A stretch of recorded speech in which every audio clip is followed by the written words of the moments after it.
తెలుగు రాష్ట్రాల్లో అతిపెద్ద lift manufacturer lifts ట్రై.com dealership కూడా ఇవ్వబడును. ఏపీ రాజకీయాల్లో బిగ్ ట్విస్ట్ నెలకొంది. ఏపీ మాజీ సీఎం వైఎస్ఆర్సీపీ అధ్యక్షుడు వైఎస్ జగన్మోహన్ రెడ్డికి అత్యంత సన్నిహితుడైన విజయసాయిరెడ్డి కాంగ్రెస్ ఏపీ అధ్యక్షురాలు వైఎస్ షర్మిలతో సమావేశం కావటం వైఎస్ఆర్సీపీలో కలకలం రేపుతోంది. అయితే గత వారమే రాజకీయాల నుంచి వైదొలుగుతున్నట్టు ప్రకటించి రాజ్యసభ పదవికి రాజీనామా చేసిన ఆయన 3 రోజుల క్రితం హైదరాబాద్ లో షర్మిల ఇంటికి వెళ్లారని, దాదాపు 3 గంటల పాటు రాజకీయ అంశాలపై చర్చించారని సమాచారం. మధ్యాహ్నం అక్కడే భోజనం చేశారంట. ప్రస్తుతం ఈ విషయం ఏపీ రాజకీయాల్లో ఇంట్రెస్టింగ్ గా మారింది.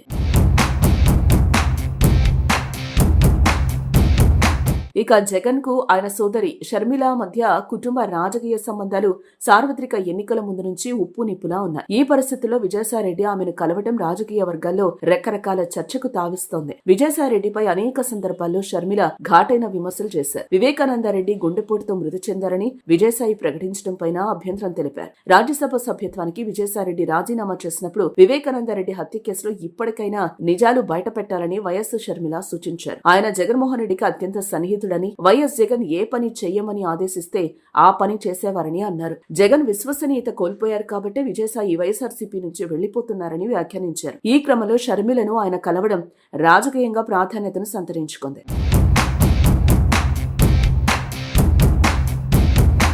మరోపక్క షర్మిలకు రాజకీయ సలహాదారుడిగా కొనసాగాలని విజయసాయిరెడ్డి నిర్ణయించుకున్నట్లు తెలుస్తోంది. అయితే రాజకీయ సలహాదారుడికి షర్మిల వెంట విజయసాయిరెడ్డి ఉండాలని నిర్ణయం తీసుకున్నారంటే తిరిగి కాంగ్రెస్ పార్టీలో చేరబోతున్నట్లేనా అనే ప్రశ్న కూడా వినిపిస్తోంది.